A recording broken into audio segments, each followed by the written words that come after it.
Okay, so for news, as I mentioned earlier about me setting my house on fire, there's something you're soon going to be able to buy that will let you set your house on fire. That's convenient. Yeah. The good people at Capcom have the 30th anniversary of Street Fighter II coming up, so they're releasing some rare versions of the game for the SNES.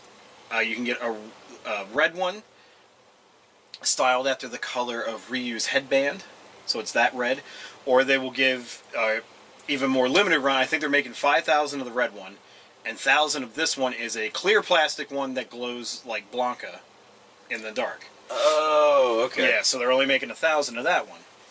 Pretty cool.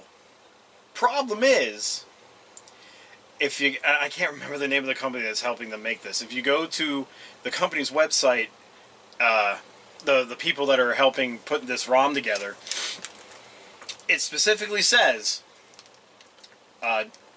from testing and everything, we found out that this game could cause your system to catch fire, like overheat and catch fire. We recommend you having a fire extinguisher nearby if you're going to use that.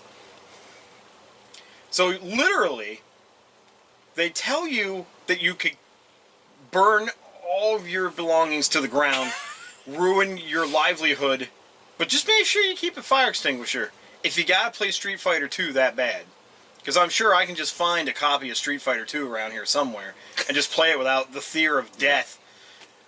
I don't know. How do you get away with this? I don't understand what would cause that. Like, I don't know how you get away with this and not, because I don't see how you could possibly sell this. No. That'd be like me making a Grindcast t-shirt with razor blades on the inside. Just be like, be careful while putting it on. You might get cut. You could cut your eyes open. I don't know. Leak all the fluids out. You could fucking hit a nerve. I don't know. So, if you're going to wear this shirt, you should probably have some Band-Aids nearby. Because, Yeah. Be careful while wearing the Living on the Edge Grindcast t-shirt. Could cause fatal bleeding. Jesus Christ. Make sure you have a tourniquet nearby. I don't get this. I can understand the glowing one possibly catching fire. But yeah, because like with Action 52, that clear plastic, that kind of like heats up. Yeah. Yeah. But from what I'm reading, it doesn't sound like it's the game that heats up. It makes your system heat up, and the system catches on fire. Well, that sounds like it's almost like it's clocked wrong. Yeah, like the hardware they put in there is not. It's like too much for the SNES to handle. It's kind of makes me think like almost it's like try and run a PAL game on a NTSC system where like the timing's different. Yeah. And it could, it just can't catch up. It can't do that. It can't process that.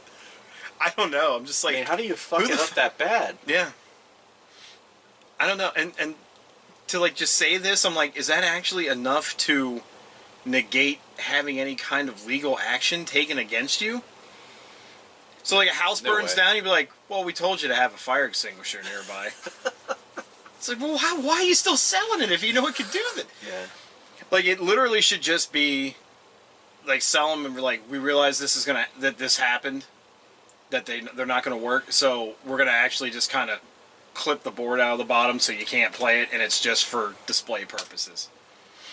Yeah. That's insane. Yeah. I saw this come across my Facebook feed like a day or two ago, and I'm just like, has it gotten that bad now, Capcom? Now you're just killing us? You're like, well, you won't buy my game, so I'll just fucking kill you. The funniest thing is like we live in a day and age of there's just people making their own cartridges all over the world. Yeah, how could we have homebrews that are like, safe for them? We've got homebrews and stuff that like you can use on a legitimate console. It won't burn your house to asunder. And you will not spontaneously combust. But yet, an actual video game company can't get this right. Like, just fucking murder you and your entire family. Like, what the hell? It just Hadoukens your SNES to a fiery blaze. I don't get it. So, you heard it from us. If you're one of those lucky people that get this, don't play it. Yeah. And you're going to be upset that you can't play it, but if you do, maybe one round at a time. Yeah. And pull it out. Pace yourself. Yeah. Pace yourself. No gaming, hardcore gaming sessions with this. It's an intense round of Street Fighter. And that's what, it's like, I love that the retro movement's still going. that like we're making cartridges again and like doing that kind of stuff. Yeah, that is really like cool. I love that that's going, but you can't do this. Yeah.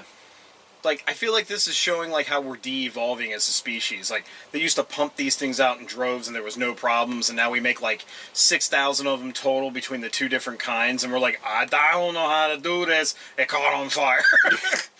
Like, I just think of Homer Simpson pouring milk in a cereal and it just catches on fire. Yeah. Like, or like, I think it was like a part of Family Guy where like a car explodes and then like a horse explodes like randomly. Yeah. But there's actually another game that was released recently by an indie company called Unholy Night, and it was made for the Super Nintendo. And I think you can buy these on Amazon still. Yeah. I think they're still available. And the only thing that people said about them was it felt like the material that they used to make the cartridges was a little cheap. But they didn't say anything about it like blowing shit up. So. Yeah. So then they're even using cheap material and not setting people on fire. Yeah, exactly. Oh well, there it is. Well, speaking